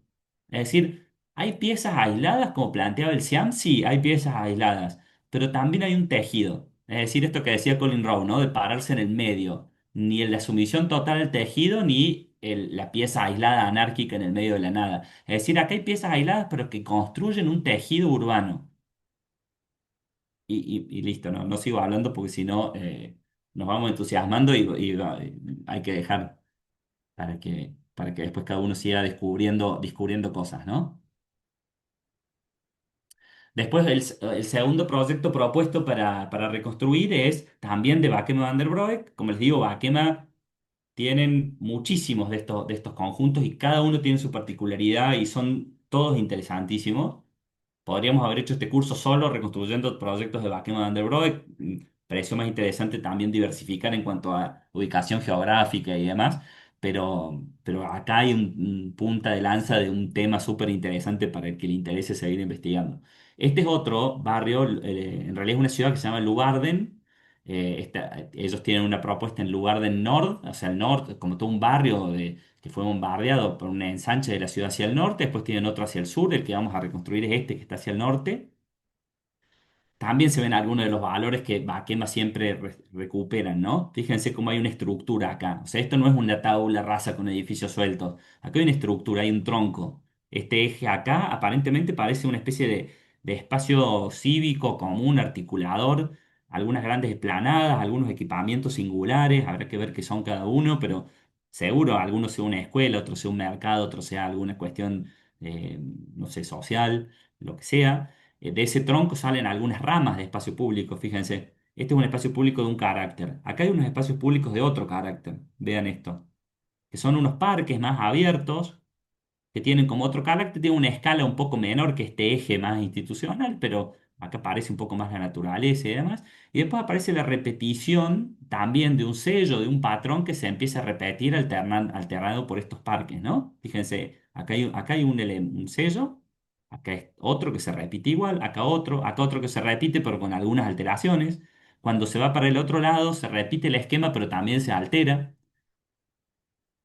Y dentro de cada uno de esos sellos que aparentemente se repiten, pero tienen sus alteraciones, también hay subescalas. Fíjense qué interesante, cómo pasamos de un eje con instituciones a unos parques de escala intermedia a estudiar dentro de cada una de estas como hojas, digamos, que se repiten de agrupaciones de viviendas, dos escalas distintas de espacios. Fíjense, este que está acá, que tiene que ver con un parque lineal que viene con un arroyo que acá genera un lago, qué sé yo, arma como una especie de gran espacio verde frente a un edificio que sí tiene más altura, que se mide con esa escala, y esta barra de viviendas en hilera que tiene, yo creo que 4, 5, 6 pisos, habrá que ver.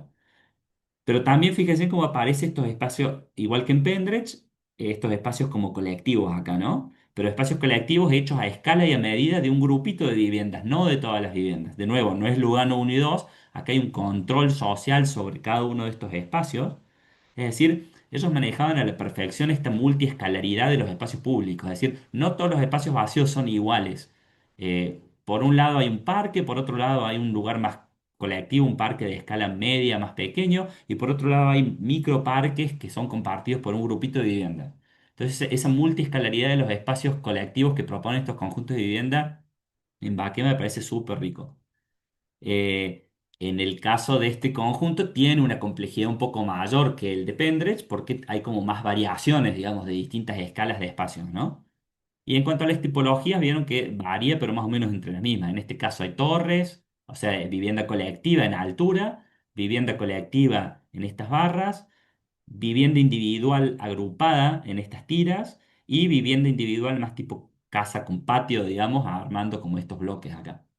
Entonces, esa cuestión de trabajar también con distintas tipologías y de qué manera se agrupan o se relacionan esas tipologías entre sí para armar estos espacios urbanos que acá tiene, que son espacios urbanos de calidad súper agradables. Nos parecía interesante, dado que es nivel de maestría, abrir la investigación a casos menos conocidos. O sea, quizás algunos sí los conozcan igual, otros para otros sean casos nuevos, eh, pero está bueno también en un módulo de maestría salirnos de los ejemplos más canónicos. Quizá de todo lo que vamos a ver, los más conocidos son Bakema van der Rohe, pero también salirnos de los ejemplos más canónicos y ver cómo un montón de otros buenísimos arquitectos también han incorporado estos valores a sus conjuntos de vivienda.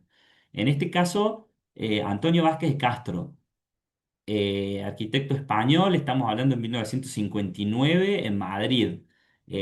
Una Madrid empobrecida, con mucho déficit de vivienda y con la necesidad de construir lo que en ese momento llaman los poblados dirigidos. Es decir, no solo Antonio Vázquez de Castro, sino un montón de otros buenos arquitectos de esa época, con muy pocos recursos, porque la España de 1959 era una España muy empobrecida. eh, Construyendo conjuntos habitacionales que tienen un montón de valores. Para el que le toque esto, le interese, hay un libro que está buenísimo que se acaba de editar de ediciones asimétricas, que es Atlas de los Poblados Dirigidos de Madrid.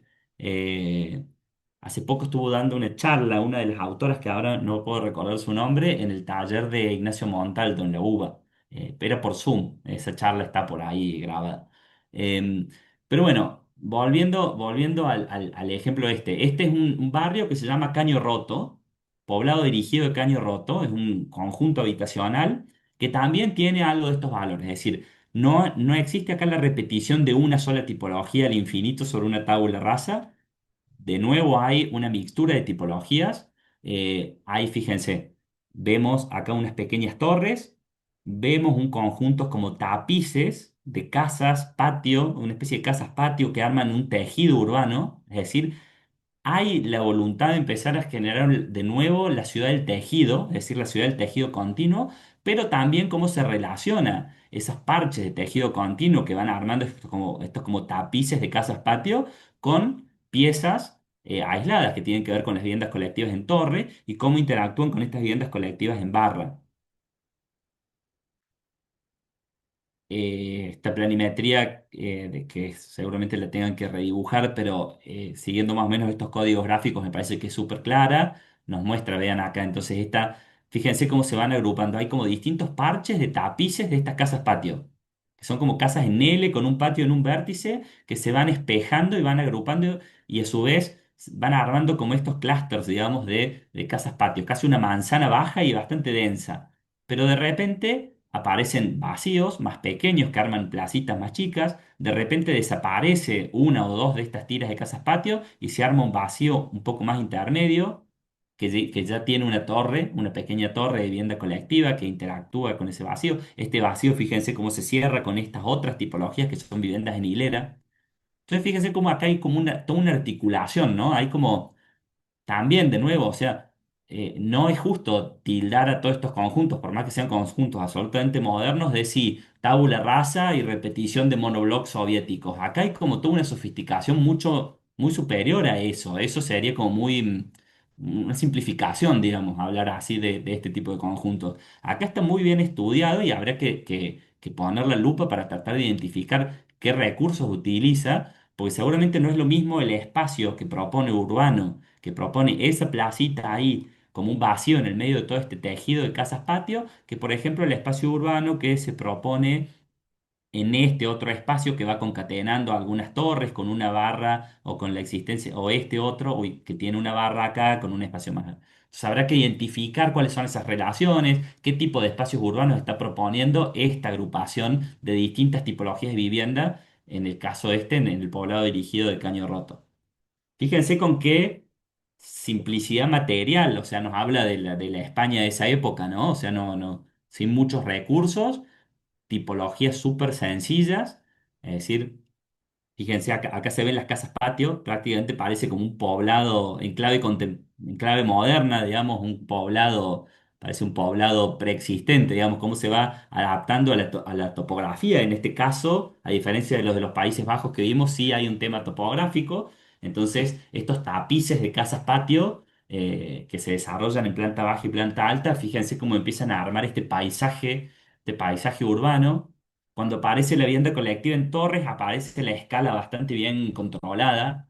No estamos hablando de nuevo de Lugano 1 y 2 con 15 barras de 15 pisos gigantescas, sino que estamos hablando de pequeños conjuntos de vivienda colectiva de hasta 6 pisos. Es decir, el tema de la escala bien controlado va a ser una constante, digamos, en esto. Me parecía interesante que algunos de los casos de estudio sean un poco más cercanos geográficamente a nosotros también. Acá nos empezamos a acercar un poco más porque estamos en Arica, en Chile. El estudio Bresciani y Valdés Castillo Huidobro. Seguramente los conozcan de obras súper interesantes que tienen en Santiago de Chile. Tienen un conjunto de vivienda colectiva bastante cerca del centro. Después tienen unas casas fantásticas. Bueno, es un estudio súper interesante de la arquitectura moderna chilena. Queríamos poner la mirada en realidad propongo, porque de estos conjuntos van a encontrar bastante poca información. Entonces, al grupo que le toque reconstruir y observar este proyecto, vean si encuentran más información. Acá yo pongo dos que son proyectos primos del mismo estudio, es decir, son proyectos que estaban investigando los mismos temas. Uno es el conjunto habitacional Chinchorro, que es el de la foto de la izquierda. Fíjense el paisaje de Arica, ¿no? Desierto, el mar al fondo, no crece un árbol ahí ni por broma. Y el otro es el conjunto habitacional estadio, que es este, que es un poco más complejo porque acá hay más diversidad tipológica, vivienda colectiva y vivienda agrupada. Vean de cuál de los dos consiguen más información y podemos trabajar sobre esos. Pero bueno, de nuevo, fíjense qué interesante la manera de vincular y de relacionar las viviendas entre sí. Acá ellos en clave totalmente moderna, pero retoman la tipología de una vivienda típica de ese sector, digamos, de Atacama y demás, que son estas viviendas totalmente cerradas al exterior por un muro y que plantean una vida alrededor de una especie de patio medio interno y todas las habitaciones dando a ese patio y uno entra a través de estos patios.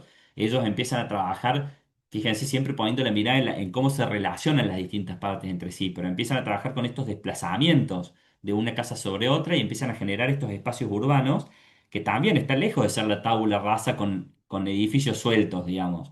Acá estas viviendas están cuidadosamente dispuestas una respecto a la otra con este desplazamiento, generando estos pasajes urbanos que se van escalonando, que cada tanto empiezan a tener una sombra acá hecha con unas pérgolas de cañas para cubrirse el sol de esta zona desértica, con la fuga hacia el horizonte del mar y demás. O sea, me parece que el valor de estudiar estos proyectos, primero que son proyectos muy poco estudiados, entonces me parece que vamos a hacer un aporte disciplinar.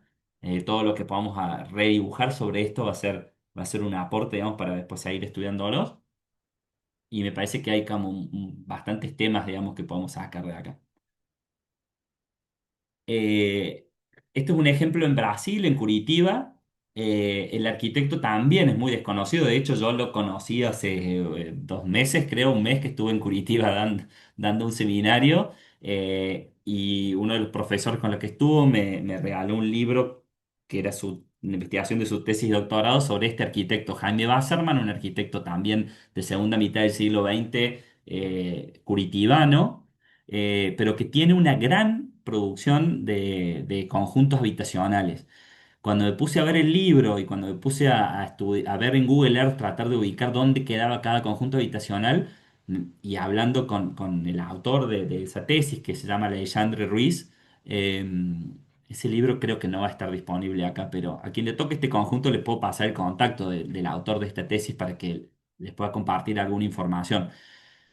Claro, veía que acá hay una, está como muy agudizado esto que nosotros queremos aprender y investigar en este módulo, que es de qué manera las relaciones, perdón que soy repetitivo, pero así no, nos va a quedar, pero de qué manera las relaciones entre las partes forman espacios urbanos de calidad. Y en este conjunto se llama Conjunto Habitacional Facendiña, que es en las afueras de Curitiba, es del año 1978.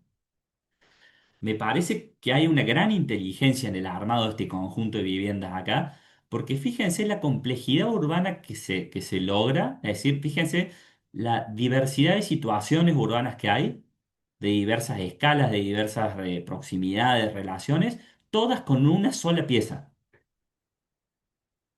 con una pieza que es la pieza, si quiere, más económica, que optimiza las circulaciones al máximo, es decir, una tipología de vivienda colectiva en H, con un núcleo de circulación al medio, es decir, la pieza más sintética y más económica para hacer vivienda colectiva agrupada, pero poniendo la mirada en las relaciones entre esas H, la manera tan inteligente en la que estas H se van agrupando, relacionando unas con otras, fíjense en la complejidad de espacios urbanos interesantes que genera. Es decir, uno ya de ver esta planimetría ya te dan ganas de empezar a caminar por acá.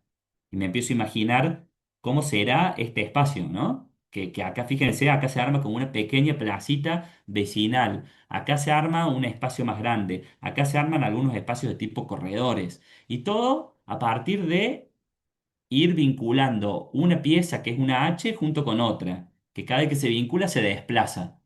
Entonces arma de nuevo, ¿esto es un conjunto de piezas sueltas o es un conjunto que propone un tejido? ¿O tiene un poco de las dos cosas? Un conjunto que hecho con piezas sueltas tiene una lógica de tejido, es decir, de tejido urbano. Me parece súper interesante este tema. Y en otros conjuntos de este mismo arquitecto también se verifica esta cuestión de con una pieza súper sintética relacionándolas y agrupándolas con combinaciones interesantes, empieza a generar como estas propuestas que tienen que ver más con tejido que con piezas aisladas, ¿no? Entonces, de repente, el trabajo de poder reconstruir conjuntos poco documentados como este nos va a permitir poder posicionarnos y pararnos en esos intersticios, en esos espacios urbanos, en estas pequeñas placitas que se arman cuando una H se desplaza respecto a la otra y poder ver, evaluar la escala que tienen, ver si es adecuada y tratar de identificar valores que después podamos llevar a los proyectos propios. Y por último, también un ejemplo súper local, extremadamente local para la mayoría de ustedes, porque es en Santa Fe. Acá Victoria me hizo descubrir, digamos, esto, porque ella hizo vos hiciste, Victoria, es tu tesis de maestría Sí, sí, sobre, exacto, sobre esto. sobre este conjunto. Cuando estábamos como junto con Victorio viendo sitios, viendo un poco, yo tratando de aprender un poco cómo es la periferia de Santa Fe para ver qué está. Y claro, solo de pasar por el Google Earth y ver esto te llama la atención. Porque acá, sin saber cómo son los edificios y casi sin importarnos demasiado cómo es cada edificio, pero acá hay una propuesta que la manera en la que se relacionan los distintos edificios que forman este conjunto están proponiendo una ciudad con ciertas características y ciertos valores urbanos que no se ven en el resto de la periferia de Santa Fe, ni de muchas otras ciudades. Es decir, hay una calle central que tiene una determinada escala con estas torres que tampoco están alineadas perfectas, sino que se van como repitiendo medio así, para un lado, para el otro en diagonal. Acá aparecen dos, acá aparecen tres, acá de nuevo dos enfrentadas. Pero a su vez esas torres se articulan con estas viviendas más bajas en tira, que a su vez también tienen esta tipología en H, porque tienen los núcleos al medio, igual que el arquitecto Basserman que vimos antes, pero a su vez estas están desplazadas como tratando de delimitar estas plazas menores a la manera de Makema van der Brohe, que se ocupaban de que cada manzana, entre comillas, tenga su pequeña plaza, digamos, a la escala de un grupo de viviendas y no tanto a la escala de la totalidad del conjunto.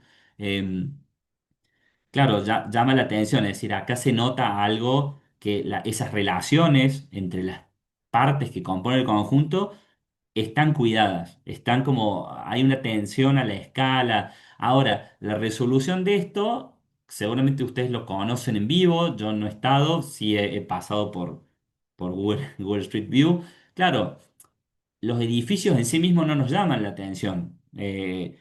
Pero justamente es una de las cosas que queremos tratar de lograr en este módulo, es decir, saquemos la atención del objeto, del preciosismo del objeto, de lo lindo o fea que pueda ser una fachada, y pongamos la atención en cosas mucho más esenciales y estructurantes para el éxito o fracaso de un conjunto urbano de viviendas que tiene que ver con la escala de los espacios urbanos que la implantación de ese conjunto está proponiendo.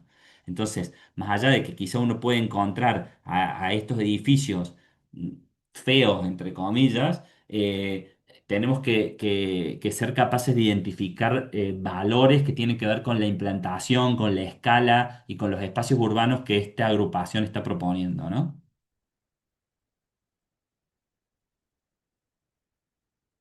Bueno, esos son los 6 casos.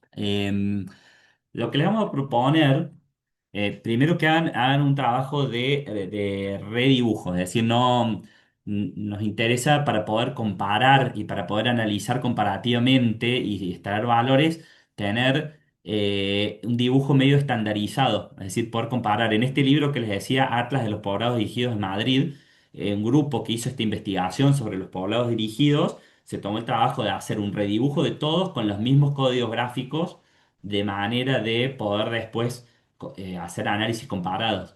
Entonces, a todos los grupos les vamos a pedir que elaboren tres láminas. Cada lámina va a ser una hoja 3 en horizontal. eh, y en la primera lámina va a estar la planimetría. La planimetría le vamos a pedir que la hagan con este código gráfico, como cualquiera de estas dos, es decir, en fondo blanco, línea finita negra, todo lo que tiene que ver con las calles, el parcelario circundante, si hubiera tejido, construcciones aledañas, y en negro y alguna escala de grises para indicar las diferentes alturas de los componentes, ir indicando, digamos, los llenos. Entonces, la primera lámina 3 va a tener la planimetría. Seguramente muchos se pregunten para qué voy a perder tiempo redibujando la planimetría si puedo encontrarla en internet, bajar el PDF y pegarlo, digamos.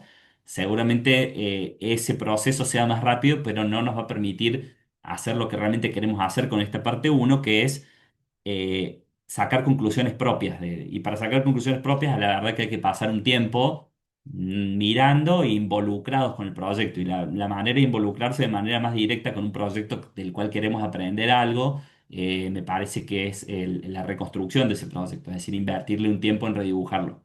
Eh, no es un laburo automático solo para tener piezas gráficas lindas. Queremos tenerlas porque esta cuestión de gráfica comparada nos va a ayudar a sacar conclusiones también, pero es un proceso que le va a servir, le sirve a cada uno que lo hace para poder sacar conclusiones propias y evitar repetir lo que leímos por ahí o lo que algún otro crítico dijo sobre esos conjuntos. La segunda lámina 3, bueno, esto es un GIF, no sé por qué se puso así que se mueve, pero no hace no, no tiene que ser así.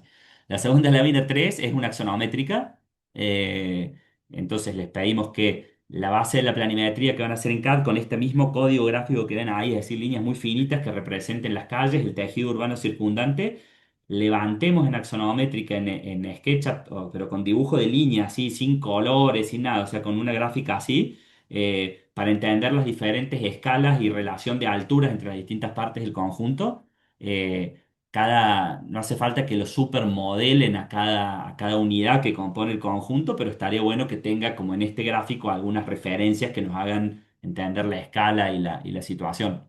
O sea que este puede ser un modelo de ese tipo de gráfica para comparar las implantaciones. Entonces, la segunda lámina va a ser una axonométrica del conjunto que están estudiando. Esteban, Sí. perdón, te hago una consulta. En esta lámina, ¿la volumetría es exclusiva del conjunto? Digo, ¿no nos interesa qué hay alrededor en cuanto a densidades No, sí, lo para que hay hacer? alrededor lo podemos dibujar. Fíjate, veamos qué sale mejor. O lo podemos dibujar así como en este ejemplo, que a ver, a veces no se ve bien, pero queda dibujado como en línea. O sea, estaría bueno diferenciar qué es el conjunto y qué es entorno, pero el entorno me parece que sí, es muy importante dibujarlo. Quizá como está acá, que está dibujado, ves, en una línea un poco más finita. No sé si se alcanza a ver bien. Pero sí, el entorno está, me parece que está bien que lo dejemos registrado y dibujado en la Axon. Pero en cuanto a densidad, digo yo, edilicia, no Voy a hace decir, falta. modelarlo en alturas también. Claro, sí, sí. Si encontramos una manera gráfica de diferenciar el entorno del conjunto que estamos estudiando, sí, pues, me parece interesante. Y después otra cosa que podemos sumar en la lámina anterior, no en todos los proyectos vale la pena hacerlo, pero en algunos, como por ejemplo los de Bakema Van der Rohe, que vieron que tiene como una pieza base que se empieza como a repetir y articular, lo que podrían hacer es poner grande la planimetría al medio y quizá después al costado un zoom de esa planimetría a uno de los patrones, por ejemplo, a una de las unidades que se repite como para entenderla en mayor escala. Y por último, como lo que nos interesa también es qué conclusiones podemos sacar sobre qué calidad o qué tipo de espacios urbanos estos conjuntos están proponiendo. La tercer lámina, la tercera hoja 3 acá puse una, pero pueden poner dos o tres de ese modelo del cual saquen la axonométrica, elijamos los puntos más relevantes de los espacios entre las unidades para mostrar cómo se ve el espacio urbano, digamos, propuesto. Por ejemplo, en el de Baquema estaría buenísimo pararnos en esas placitas y ver qué tipo de espacio urbano hay ahí con una perspectiva. Tratemos de que sea así, de línea, nomás para también poder estandarizar todas. O sea, no es un render, no es un SketchUp con sombra, o sea, más un dibujo de líneas para entender cuál es la escala del espacio urbano, qué calidad de espacio urbano están proponiendo esos conjuntos. Pueden elegir dos o tres situaciones distintas, digamos, una placita más chica, una situación de calle, una situación de parque mayor con alguna vivienda colectiva, no sé, que se vean como las distintas situaciones de escala de espacio urbano propuesto. Entonces esas tres van a ser, son solo tres láminas a tres. Las podemos subir en digital quizá un par de días antes de encontrarnos y después apenas lleguemos los llevamos impreso y hacemos como una exposición para poder como debatir un poco sobre la comparativa de todas. ¿Alguna duda sobre esta primera parte?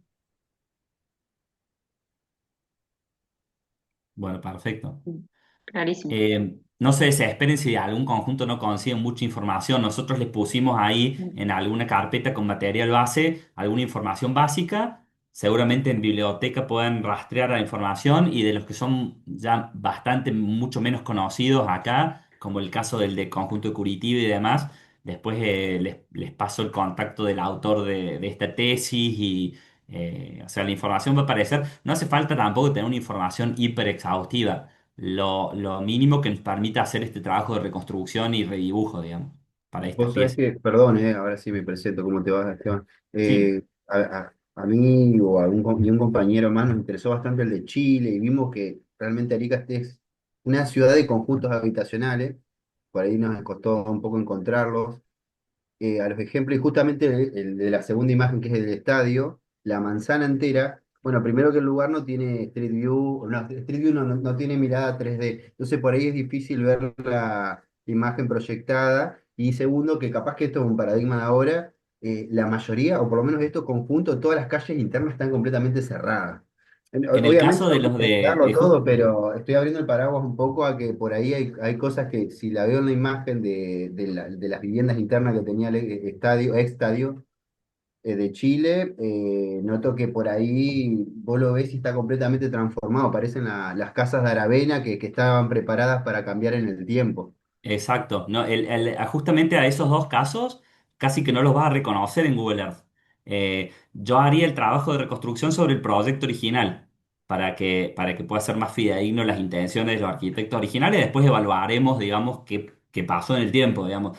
Por ejemplo, el conjunto de estadio no se construyó tal cual el proyecto original, o sea, hay una parte nomás, una partecita. Entonces, en eso fíjate de cuál de los dos, si de Chinchorro o de estadio conseguís más información y hagan ese. Yo sé que el de Chinchorro hay una tesis de maestría porque era una compañera mía de maestría que la hizo y está disponible en las bases de datos de UPC Commons de la Politécnica de Cataluña. Después no sé, Victoria, cómo organizarnos para que asignar un proyecto a cada grupo, que cada uno me parece súper, que está buenísimo esto que hizo Julio, que si tienen particular interés por uno, que lo elijan, está bueno. Y si Sí, yo no, creo lo asignamos, que como ahora quieran. sí, cuando cerremos, si como ya se lo pusimos a disposición, si algún grupo tiene algún interés especial, yo ya eso lo puedo registrar y luego pedirles, si no, a los que aún no lo han elegido, que bueno, por ahí a través del aula y el foro pongan los grupos y cuál es el antecedente con el que van a trabajar. Pero por supuesto, si hay alguien que ya avanzó en eso, eh, lo podemos dejar registrado ya hoy en la reunión. ¿Y Perfecto. cuántas personas sería el grupo? No sé, hay 6 trabajos, pero no sé cuántos somos. Los grupos serían, nosotros calculamos por la cantidad, pero esto no es por supuesto totalmente rígido, sino en función por ahí como ustedes vengan trabajando, pero como son 6 antecedentes, necesitamos 6 grupos que pueden ser de 3, algunos, uno quedará de 4, así que bueno, un poco esa es la idea del trabajo, o sea, necesitamos 6 grupos. Entre todos los maestrandos del equipo. No lo tenemos que Perfecto. resolver ahora, ¿no? Porque el que ya lo pueda decir y si no, eh, ustedes se ponen de acuerdo. Nosotros, si se puede, si podemos elegir, elegimos las flores. Somos un grupo con Ángel Givis y Santi Romano. Perfecto. El que quiera me puede ir anotando en el chat. Entonces yo ya los que Claro. tengan resuelto los registro y al que Claro, no, y después. después dejamos también ya armados cómo van a ser los grupos y eso. Y si alguno tiene una preferencia y si no tienen preferencia, están todos buenísimos igual, así que en Sí, eso sí. después les asignamos. Y van a Bueno, ser y les todos cuento, necesarios también para el debate, exacto. digamos. Y la idea después para el proyecto trabajar con material de de todos los Claro. antecedentes. No solo del que nos tocó investigar al grupo de cada uno, sino de todos. Por eso es importante la parte de puesta en común. Eh, bueno, y les cuento así brevemente de la parte 2 más esto no hay que hacer nada ahora de la parte 2 hasta que nos encontremos en la parte presencial, pero solo para que ya se vayan prefigurando lo que vamos a hacer. La parte 2 entonces es proyectar. No vamos a hacer, obviamente, pues no sería serio plantear hacer un conjunto de esta cantidad de viviendas en 4 días. Esto tiene una dinámica más bien de workshop. Entonces, lo que vamos a hacer vamos a proyectar un conjunto de viviendas, pero en realidad poniendo la mirada en las estrategias de implantación para poder generar este tipo de valores del que estamos hablando en un conjunto habitacional. Obviamente no nos va a dar el tiempo y no vamos a meternos en el desarrollo tipológico de cada uno. Es decir, vamos a trabajar más en estrategias de implantación de un conjunto, trabajando a partir de de piezas, cada uno decidirá si hay variedad tipológica. Habrá piezas que serán viviendas colectivas en altura, otras en tira, otras en tapices, viviendas individuales agrupadas y demás. O sea que es más un proyecto que va a ser como si se quiere un primer anteproyecto o estrategia de implantación para un conjunto habitacional. Conjunto habitacional que va a ser, nos pareció importante tomar un caso real, digamos, un caso que yo creo que ya hay personas en Santa Fe que ya están pensando y que es un tema que no queríamos elegir un terreno al azar, digamos, solo para tener un terreno cualquiera, sino poder hacer un aporte desde este módulo a un tema que ya se está poniendo en debate y que ya hay gente en el municipio de Santa Fe que está trabajando sobre eso, que es una propuesta de urbanización para esta zona del Parque Norte. Ahí quizá Victoria vos puedas explicar, contar un poquito mejor que yo sobre esta zona. Bueno, sí, por supuesto. No te creas que todo el mundo lo conoce tanto, porque, bueno, claramente el área de Parque Norte es un poco la expansión de nuestra ciudad hacia el norte. Ha tenido diferentes proyectos y propuestas en diferentes gestiones, pero bueno, nos pareció que es un lugar muy interesante donde esta propuesta de repensar la vivienda en relación a la ciudad, fíjense cómo podemos ver en esta imagen que muchos de los conceptos y de esos patrones, Esteban, que vos estuviste comentando por ahí con algunos ejemplos de Córdoba, pero son literalmente transferibles también a la trama urbana de Santa Fe, que bueno, que se está como colonizando hacia el norte de esta manera. Y bueno, y aparece este gran vacío que es los terrenos del Parque Norte que pretenden siempre el proyecto fue que se termine de articular con una serie de espacios públicos muy importantes que tiene la ciudad de Santa Fe, que ya están consolidados, como el Parque Federal, bueno, la Estación Belgrano, el Parque Garay, pero bueno, esta pieza en el norte articularía con esos grandes espacios públicos de la ciudad, y bueno, para lo que está, es un área que todavía no tiene tantas definiciones en términos de edificabilidad, pero hoy está pasando por un proceso de desarrollo de su infraestructura, podríamos decir, porque se están pavimentando las arterias más importantes, está la avenida Peñalosa y están apareciendo alguna serie de equipamientos nuevos, o sea, está la construcción de la Escuela Técnica de Echeverría en ese triangulito, que es un equipamiento educativo muy importante. Y después también hay unos terrenos bueno, de una agrupación, de un gremio muy importante de la ciudad de Santa Fe, que es UPCN, que está empezando a hacer unas operaciones de conjunto de vivienda con más densidad, que son muy interesantes de mirar también como contrapropuesta a esta forma en la que muchos de estos terrenos que son provinciales, bueno, están operando la construcción en términos de vivienda lote a lote, como un poco vos lo planteabas. Estos terrenos también tienen bueno, fue mucho tiempo como terrenos de relleno y de basural, digamos, de toda la ciudad, entonces tiene alguna huella en cuanto a lo paisajístico que me parece que es interesante como alternativa de proyecto, y como una laguna artificial que se forma ahí.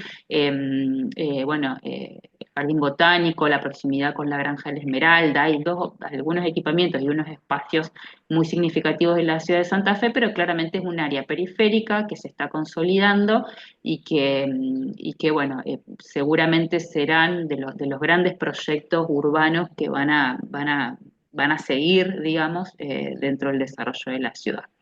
Así que, bueno, súper Y interesante. fíjate, esto digo, no es un problema de Santa Fe, te diría todas las ciudades argentinas, y muy especialmente las que están en la llanura, las periferias son exactamente iguales, es decir, hay un déficit de vivienda real, o sea, es decir, la ciudad tiene que seguir creciendo o necesita más viviendas porque ahí en el texto habíamos puesto cuál es el déficit de vivienda estimado, digamos, que hay en Argentina.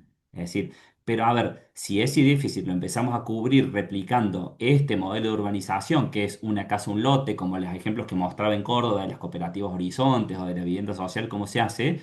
Claro, empezamos a expandir estos suburbios de ciudades en bajísima densidad, que empieza a ser una cosa totalmente no sustentable en el tiempo. Lo que la municipalidad está pensando para el desarrollo de esta zona, el Parque Norte, es empezar a pensar que esta zona periférica puede empezar a ser ocupada por viviendas, pero con una propuesta de una densidad bastante mayor que lo que se viene haciendo, lo cual me parece como una decisión acertada, preservando esta especie de parque, de este parque central que hay acá. Y bueno, por ahora esto me parece que es un estudio que está todavía preliminar, pero que proponen esta ocupación con una densidad diferente a la que hay.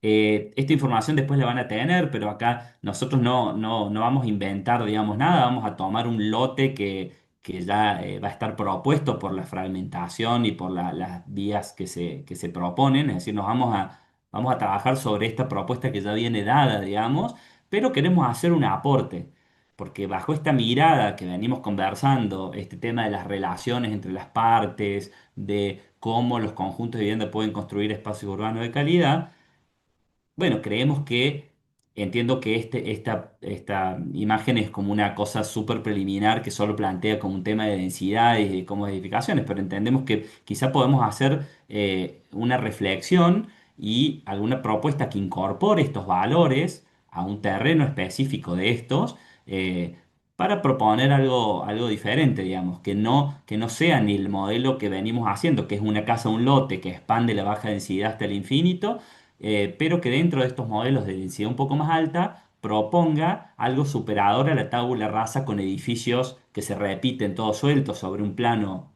vacío, sino que promueva algo más parecido a los casos que vamos a estudiar, es decir, casos donde las relaciones entre las partes realmente haga que se construyan espacios urbanos de más calidad. Entonces, Vamos a tener que frente a hacer alguna este, relación de densidad, digamos, de cantidad de sí. habitantes por eh, hectárea. Eso después lo vamos a pasar por escrito, creo que estaba y si no le agregamos, Está creo en eh, el ¿cuál documento. es? Sí, Sí, la densidad propuesta queremos casi triplicar la densidad bajo la cual se construyen este tipo de barrios, que más o menos va a ser la densidad que hoy en día se está pensando para esta zona. O sea, no, tampoco vamos a cuestionar demasiado esta densidad que tiene el plan actual para Parque Norte. Lo que sí vamos a tratar de proponer o de reproponer es la manera en la que este conjunto se va a implantar, porque creemos que puede ser superador a esta imagen, por ejemplo.